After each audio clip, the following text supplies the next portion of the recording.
오늘 말씀의 주제는 그리스도인은 어떤 상황에서도 일어나야 합니다 하는 그런 주제로 은혜를 나누고자 합니다.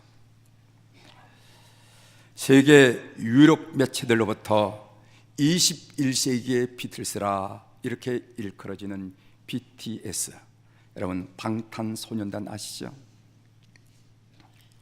자신들도 그 이유를 잘 모르겠다는 그 인기의 비결에 그들의 진정성이 있지 않은가 이런 생각을 해보기도 합니다. 기계로 찍은 듯한 대다수 K-팝의 한계를 뛰어넘어서 멤버들이 직접 노랫말을 쓰고 곡을 만든다고 그래요. 거기에 그들이 말하고 싶은 솔직한 이야기를 담는데 그 내용에 많은 이들이 공감하고 있습니다. 그들의 말에 진심을 느낄 수 있었기 때문입니다. 그들의 노래 중에 투모로우라 하는 노래가 있는데 그 가사에 이런 가사가 나옵니다. 해가 뜨기 전 새벽이 가장 어두우니까 먼 훗날에 넌 지금의 널 절대로 잊지 마. 지금 네가 어디에 서 있든 잠시 쉬어가는 것일 뿐 포기하지 마. 알잖아. 계속 걸어. 멈추기엔 우린 아직 너무 어려. 문을 열어. 닫기에는 많은 것들이 눈에 보여. 어두운 밤이 지나면은 밝은 아침도 있듯이 이건 정지가 아닌 네 삶을 쉬어가는 잠시 동안의 일시정지. 엄지를 올리며 네 자신을 재생해. 모두 보란 듯이 포기하지 마. 알잖아. 너무 멀어지지 마. 멀어지지 마. 너무 멀어지지 마. 이런 가사가 있는 것을 제가 그 중간 부분을 발췌해서 여러분들에게 읽어드렸습니다. 새해가 밝았습니다. 취업은 여전히 안 되고 남들이 다 꾸는 꿈조차 꿀 수 없는 N4 시대를 우리는 살아가고 있지만은 우리 힘을 냅시다. 제임스 룸이라는 서울 파이낸셜 포럼의 부의장은 언젠가 이런 말을 한 적이 있습니다. 한국은 재정적 위기보다는 불확실성에 따른 심리적 위기가 더 큰 문제이다 이렇게 말한 적이 있어요. 오늘 우리 사회의 팽배한 위기감, 불확실성, 불안감, 위축감으로 한국인 특유의 역동성과 잠재력이 소멸되고 있습니다. 이때야말로 우리 성도들이 일어나야 할 때라고 믿습니다. 어떤 상황에서도 하나님의 일하심을 우린 믿고 걸음을 옮겨야 될 줄 믿습니다. 어떤 상황에서도 노래하는 자가 있고 휘파람을 부는 자가 있고 내일을 계획하는 자가 있음을 믿고 이런 대열에 우리 사는 성도들이 서야 될 줄 믿습니다. 오늘 본문 내용입니다. 예루살렘 성 양의 문이라고 일컬어진 문 곁에 베데스다 자비의 집이라는 못이 있었습니다.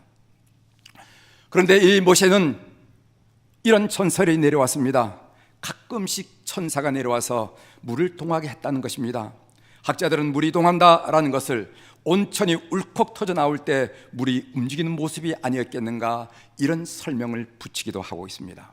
아무튼 물이 빙글빙글 돌 때 제일 먼저 그 못에 들어가는 병자의 병이 난다는 것이 그들이 믿는 전설이었습니다. 그래서 베데스다 연못가에는 맹인, 절뚝발이, 혈기 마른 자 등이 물이 동하기를 기다리면서 누워 있었습니다. 그 병자들 가운데 38년 된 병자가 있었습니다. 그 병자 앞에 우리 주님이 섰습니다. 먼저 38년 된 병자는 어떤 사람인지 한번 우리의 상상력을 동원해서 살펴보겠습니다. 첫 번째로 이 병자는 버림받은 사람이었습니다. 오늘 어제를 보면은 거기 38해 된 병자가 있더라 하는 말씀인데 38년이라 하는 그 기간이 정해져 있다는 것은 우리에게 특별한 의미를 줍니다. 3년 지병에 효자 없다라는 말이 있는데 38년 동안 병치를 했으면 그 곁에 남아있을 사람이 누구이겠냐는 거죠. 고 황수관 박사가 신나는 건강법에서 이런 얘기를 적은 것을 본 적이 있습니다. 똥 오줌 받아내는 사람은 그래도 부부밖에 없다. 사니 못 사니 하지만은 병들면 부부밖에 없다. 자식들 한 달만 하면 다 도망간다. 그런 내용의 글이 있었어요. 아무튼 이런 이야기들은 병간호가 얼마나 어려운가를 알려주는 말씀들입니다. 이 38년 된 병자는 병으로 인해서 버림받은 사람이었습니다. 가족들로 버림받았습니다. 친구들로 버림받았습니다. 누구 하나 방문한 사람이 없고 누구 하나 병이 좀 어떠냐고 물어보는 사람이 없었습니다. 이 38년 된 병자의 핵심적인 것은 버림받은 영혼, 버림받은 사람이란 거예요. 두 번째로 이 병자는 원망을 품은 사람이었습니다. 인생을 살면서 원망이 가득하게 산 사람이에요. 우리 한번 7절 한번 보겠습니다. 7절 우리 같이 읽어보도록 하겠습니다. 병자가 시작. 병자가 대답하되 주여 물이 움직일 때 나를 못에 넣어주는 사람이 없어 내가 가는 동안에 다른 사람들이 먼저 내려가나이다. 여러분, 이 병자가 한 이야기를 곰곰이 뜯어보십시오. 주여 물이 움직일 때 나를 못에 넣어준 사람이 없어 내가 가는 동안에 다른 사람이 먼저 내려가나이다. 그 대답에는 원망이 가득 서려 있음을 우리가 파악할 수가 있습니다. 못에 넣어주는 사람이 없음을 원망했어요. 먼저 내려가는 다른 사람을 원망했습니다. 온 세상 사람들이 다 싫고 원망스럽습니다. 가끔씩 그런 상담 중에 그런 얘기를 합니다. 남편도 싫어요. 자식도 싫어요. 형제 자매도 싫습니다. 다 싫습니다. 이런 이야기를 하는 사람을 보게 되는데 이 사람이야말로 온 세상 사람들이 다 싫고 원망스럽다는 것이죠. 이 38년 된 병자는 육신의 병도 문제이지만은 원망하는 마음의 병이 더 큰 문제였습니다. 그 마음의 병, 섭섭해하고 원망하고 불평하는 그 영혼의 질병이 육신의 병을 더 모질게 만들고 있는지도 모릅니다. 이런 얘기가 있습니다. 어떤 사람이 암 선고를 받았습니다. 아마 말기라고 얘기한가 봐요. 이제 몇 개월밖에 못 산다고 생각하니까 잠이 오지 않았습니다. 별 생각이 잠은 오지 않고 다 들었습니다. 그런데 그 생각 중에 남에게 잘했던 것보다는 남의 가슴에 못을 박았던 것들이 주마등처럼 머리에 스쳐 지나갑니다. 죽으라고 악담을 퍼붓던 사람, 눈에 흙이 들어가기 전에는 보지 않겠다고 한 사람, 원한을 품었던 사람, 미워했던 사람, 그 사람들의 얼굴이 주마등처럼 스쳐 지나가고 있었어요. 이렇게 인생을 마감할 수 없다고 생각하고 한 사람씩 불렀습니다. 가진 재산을 정리해서 용서를 구하고 조금씩 살해를 했습니다. 불러서 용서를 구하고 조금씩 고맙이라고 살해를 했어요. 그런데 죽어야 할 때가 다 되었는데도 죽지 않아요. 죽어야 되는데 이상하다. 왜 난 죽지 않지? 병원에 가봤습니다. 의사가 진단한 결과가 뭐냐면 암세포가 다 사라졌다는 거예요. 원한, 분노, 미움, 적개심 등 영혼의 암덩어리가 사라지니까 육체의 암덩어리도 사라진 것입니다. 이 38년 된 병자는 원망이 가득한 인생을 살았다는 것입니다. 세 번째로 이 병자는 감사를 모르는 사람이었습니다. 원망을 품은 사람이란 말과 내용적으로 같지만 13절을 한번 보세요. 13절에 보면은 고침을 받은 사람은 그가 누구인지 알지 못하니 이는 거기 사람이 많으므로 예수께서 이미 피하셨음이니라. 그가 누구인지 알지 못하냐는 구절이 나옵니다. 병이 나았으면은 그것도 1년짜리 병이 아니라 38년 된 병이 나았으면은 11일을 제쳐놓고 100일을 제쳐놓고 병을 낫게 해준 사람에게 어떻게 알지도 못하신 분이 이렇게 은혜를 베푸십니까? 감사합니다. 이름이라도 알아봐야죠. 이름에도 알려주셔야죠. 세상에 이렇게 고마운 분이 어디 있을까 하고 100번 만번 감사해야 옳지 않겠습니까? 그게 인간이 도리가 아니겠어요? 그런데 이 사람은 자기 병을 누가 고쳐주는지도 알지 못했습니다. 그가 누구인지 확인하지도 않았다는 것입니다. 어떻게 이럴 수가 있을까? 여러분 이해가 되지 않죠? 그렇지만 성경에 보면은 성경에 보면은 10사람 중 9은 은혜를 모르고 감사하지 않으며 인생을 산다고 얘기하고 있어요. 우리가 이야기들, 아니 세상에 이런 사람이 어디 있을까? 38년 된 병을 고쳐주시면은 사람을 헤집어서라도 열리를 제쳐놓고라도 당신이 누구냐고 물어봐야 될 텐데 이 사람 지나쳤다는 것이죠. 그런데 성경의 견해에 의하면은 10사람 중 9은 감사를 모르고 은혜를 모르고 인생을 살아가더라, 이런 얘기예요. 여러분, 누가복음 17장에 보면은 10명의 나병 환자가 예수님을 만나 고침을 받았습니다. 고침을 받고 다 제 갈 길로 갔습니다. 그 중에 한 사람만이 돌아와서 예수님께 감사의 인사를 드렸다는 것입니다. 그때 주님께서 하신 말씀이 어떤 말씀인지 아십니까? 누가복음 17장 17절에 보면은 예수께서 대답하여 이르시되 10사람이 다 깨끗함을 받지 아니하였느냐? 그 9은 어디 있느냐? 이 이방인 외에는 하나님께 영광을 돌리러 돌아온 자가 없느냐 하시고 그에게 이르시되 일어나라 가라, 내 믿음이 너를 구원하였느니라 하시더라. 제가 이 말씀을 조금 길게 인용한 이유가 있습니다. 감사할 줄 아는 사람은 열에 하나뿐이라는 것, 감사하는 일은 쉬운 일이 아니라는 것을 다시 한번 지적하기 위해서 이 말씀을 인용했습니다. 사랑하는 성도 여러분, 여러분들 인생을 살면서 여러분 감사를 아는 분이십니까? 아니면 감사를 모르시는 분이십니까? 오늘 성경에 나타났던 38년 된 이 병자는 감사를 모르면서 인생을 살아왔다는 것입니다. 네 번째로, 이 병자는 죄를 범하고 병을 얻은 사람이었습니다. 우리 14절 같이 읽어보도록 하겠습니다. 14절 그 후에 시작. 그 후에 예수께서 성전에서 그 사람을 만나 이르시되 보라, 내가 나았으니 더 심한 것이 생기지 않게 다시는 죄를 범하지 말라 하시니. 예수님의 말씀에 비춰보면 이 사람이 병을 얻은 것은 죄 때문임을 알 수가 있습니다. 우린 여기서 꼭 알아야 할 진리가 있습니다.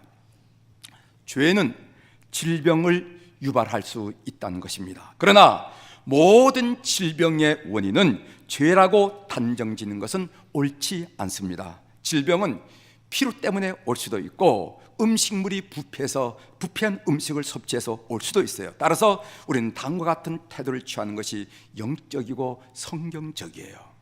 병이 들었을 때 다른 사람에 대해서는 무슨 죄를 졌길래 저런 병이 들었을까라고 추측하거나 단정해서는 안 된다는 것입니다. 이것은 남을 정죄하는 아주 나쁜 행위예요. 그러나 자기 자신에 대해서는 내가 하나님을 섭섭하게 한 일은 없을까? 나의 신앙생활에 흐트러짐은 없는가? 이 병이 하나님께 나에게 보내시는 어떤 사인, 신호가 아닐까 하면서 자기의 삶을 뒤돌아보면서 뒤돌아보는 그런 기회를 가지셔야만 됩니다. 이것이 영적인 사람의 태도라는 거예요. 기억하십시오. 다른 사람에 대해서는 저 사람, 저 장로님이, 저 권사님이 무슨 죄를 졌길래 저런 병이 들었을까? 이렇게 추측하거나 예단하지 말라는 겁니다. 이것은 정지하는 것이에요. 그러나 자기에게, 자기 가정에 그런 일이 생길 때 한번 뒤돌아보자는 것입니다. 혹시 하나님께서 이 병을 통해서 나에게 뭔가 사인을 보내고 있지 않은가? 이런 사람이 영적이고 그리고 신앙적이라 하는 얘기입니다. 사랑하는 성도 여러분, 이렇게 설명을 하고 나니까 베데스다 연못가에 있는 38년 된 병자는 어쩌면 오늘 우리 자신과 유사하지 않습니까? 우리 자신의 모습과 유사하지 않습니까? 그런데 이 38년 된 병자는 예수님을 만나서 그 인생이 180도 달라졌습니다. 이제는 병석에 누워서 평생을 속절없이 살지 않아도 됩니다. 이제는 베데스다 못에 물이 동하기를 기다리지 않아도 됩니다. 이제는 내 분에 못 이겨서 이 사람 저 사람 원망하지 않아도 됩니다. 그러면은 38년 된 병자가 만난 예수님은 어떤 분이신지 제가 두 가지 여러분들에게 소개해드리려고 합니다. 이 예수님을 이 연초 첫 주일에 꼭 만나는 우리 교우들이 되기를 주의 이름으로 축원합니다. 첫 번째로 버림받은 자를 찾아 만나주시는 주님이셨습니다. 오늘 6절 하반절에 보면은 내가 낫고자 하느냐라고 우리 주님께서 물으십니다. 베데스다 연못가에 38년 된 병자 옆으로 수많은 사람이 오고 갔을 것입니다. 혹시 내 병이 낫지 않을까 기대를 가진 병자들이 지나쳤을 것이고, 그리고 그 병자들을 옮기거나 그리고 간호하는 사람들이 그 곁을 스쳤을 것이고, 어떤 기적이 일어나지 않을까 호기심을 가진 구경꾼들이 그 주변에 있었을 것입니다. 그러나 그들 중 어느 누구도 이 38년 된 병자에게 말을 걸지 않았습니다. 어떤 병이 걸렸는지, 얼마나 오래되었는지, 가족은 있는지, 고통은 심했는지 이 사람에게 묻지 않았다는 것입니다. 더구나 그때는 6월절 축제가 예루살렘에서 벌어진 때였습니다. 예루살렘의 사람들이 모여 법석거렸지만은 그들 중 어느 누구도 이 38년 된 병자에게 관심을 기울인 사람은 없었습니다. 그런데 예수님이 이 병자를 찾아가셔서 눈을 마주치면서 얘기를 나누었어요. 내가 낫고자 하느냐? 내가 낫고자 하느냐? 만남의 사건이 일어났습니다. 사랑이 교감되었습니다. 고통을 나누어 버리는 동정심, 건강을 회복했으면 하는 갈망이 두 사람 사이에서 오고 갔습니다. 만약 이런 만남 없이 예수님께서 다짜고짜 그 병자 앞에 서서 일어나 내 자리를 들고 걸어가라 라고 말씀하셨다면 이 병자는 어떤 반응을 보였을까요? 별 정신 나간 사람 다 보겠네. 누가 일어나고 싶지 않아서 일어나지 못하는가? 하루 이틀도 아니고 38년 동안 일어나 보지 못한 사람에게, 걸어보지 않은 사람에게 일어나 걸으라니 라면서 냉소적인 반응을 보였을 수도 있을 것입니다. 그러나 주님과 이 병자 사이에는 만남을 통해서 사랑의 교감이 이루어졌습니다. 신뢰의 교감이 이루어졌습니다. 낫고 싶어하는 열망이 오고 갔습니다. 저는 이 본문을 읽을 때마다 주님과 그 병자 사이에 마주치는 눈빛을 상상하면서 잔잔한 감동을 느끼고 하여, 우리 주님께서 그 병자를 바라봤을 때 그 눈동자는 어떤 눈동자였을까? 38년 동안 처음으로 자기에게 말을 걸어주는 어떤 사람을 바라보는 이 환자의 눈동자는 어떤 눈동자인가? 어제도 설교를 준비하면서 창밖을 내다보면서 찬송가 134장을 중얼거렸습니다. 그 2절에 이런 말이 나와요. 그 동정의 눈빛과 음성을 나는 잊을 수 없겠네. 우리 주님이죠. 그 동정의 눈빛과 음성을 나는 잊을 수 없겠네. 우리 주님이 여러분을 바라보시는 그 눈동자는 여러분을 신랄하게 비판하고, 여러분을 신랄하게 정죄하고, 신랄하게 비난하는 그런 눈동이 아니라 살다 보면 그러시지 않겠니 하는 그런 동정, 그 동정의 눈빛과 음성을 나는 잊을 수 없겠네. 그 갈릴리 오시니 그때 이 죄인을 향하여 목자국 난 그 손과 옆구리 보이시면서 하신 말, 내 죄를 인하매라 하실 때 나의 죄짐이 풀렸네. 내가 영원히 사모할 주님 부드러운 그 모습을 곱뵙고 오늘로부터 내 구주로 섬기네 하는 그런 고백입니다. 사랑하는 성도 여러분, 혹시 여러분 가운데 혼자라는 것을 느끼며 사는 분들이 계시지 않습니까? 아들들이 있고 자식들이 있고 남편도 있고 아내도 있고 친지도 있고 동생도 있지만은 나는 혼자다. 그런 이름을 느끼고 있는 분이 계시다면은 여러분을 찾아오시는 우리 주님을 꼭 만나시기를 주의 이름으로 축원합니다. 또한 말씀 한마디로 병을 고치는 주님이셨습니다. 8절에 하반절에 보면 일어나 내 자리를 들고 걸어가라, 일어나라, 걸어가라. 이 당당한 주님의 말씀을 들어보십시오. 병을 향하여 한순간의 주저함도 없이, 한 조각의 의심도 없이 일성으로 제압하는 그분의 권세를 보십시오. 하시고자 하시면은 거칠 것이 없는 주님의 그 능력을 보십시오. 저는 이 주님을 믿습니다. 이런 주님을 믿는 우리 교우들이 되길 바랍니다. 우리 시간이 좀 지날 것 같지만 우리 일어나 걸어라 하는 이 찬송을 한 곡 부르고 말씀을 좀 정리할까 합니다. 나의 등 뒤에서 나를 도우시는 주님, 평안히 길을 갈 땐 보이지 않아도 지치고 곤하여 넘어질 때면은 다가와 손 내미시네. 일어나 걸어라, 내가 새 힘을 주리니 일어나 너 걸어라, 너를 도우리 하는 그런 고백입니다. 우리 하나님께서 그렇게 말씀하신 것을 여러분들이 영어로 들으면서 함께 찬양하도록 하겠습니다.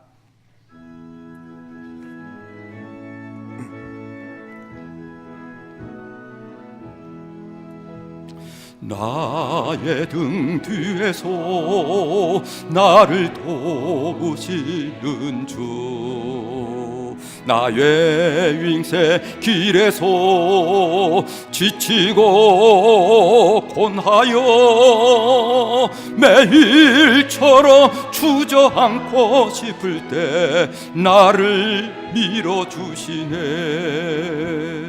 일어나 걸어라, 내가 새 힘을 주리니. 일어나 너 걸어라, 내 너를 도우리. 나의 등 뒤에서, 나의 등 뒤에서 나를 도우시는 주. 평안의 길을 갈 때 보이지 않아도 지치고 고하여 넘어질 때며 다가와 손 내미시. 일어나 걸어라, 일어나 걸어라, 내가 새 힘을 주리니. 일어나 너 걸어라, 내 너를 도우리. 나의 등 뒤에서 나를 도우시는 주. 때때로 뒤돌아보며 여전히 계신 주, 잔잔한 미소로 바라보시며 나를 재촉하시네. 일어나 걸어라, 일어나 걸어라, 내가 새 힘을 주리니. 일어나 너 걸어라, 내 너를 도우리. 아멘. 오늘 365일 동안 하나님의 도우실 줄 분명히 믿습니다. 이제 말씀을 마치겠습니다. 38년 된 병자를 고치는 사건을 통해서 오늘 이 성경 본문은 우리에게 무슨 메시지를 전하고 싶어 하십니까? 그것은 우리 뒤에는 38년씩이나 된 모든 질병도 넉넉히 지압하고 고칠 수 있는 예수님이 계시다 하는 것을 우리에게 들려주길 원한다고 저는 믿습니다. 나는 든든한 백이 있다라는 말을 듣기도 하고 하는 사람을 보게 됩니다. 여기서 백이라는 영어는 백그라운드라 하는 말을 말하는데, 혼란했던 미 군정시설 연줄이 없으면 아무것도 할 수 없다는 그런 풍조에서 백이라 하는 말이 생겨났습니다. 비슷한 의미의 순우리말이 있는데 그 순우리말이 뭐냐면 법발이라 하는 말이 있습니다. 이 법발이란 말은 뒷배를 봐주는 사람이란 뜻으로, 뒷배는 모르게 뒤에서 도와주는 것을 의미합니다. 모르게 뒤에서 도와주는 것. 우리에게는 영원한 법발이가 계심을 믿는 여러분들이 되시길 바랍니다. 바로 예수 그리스도십니다.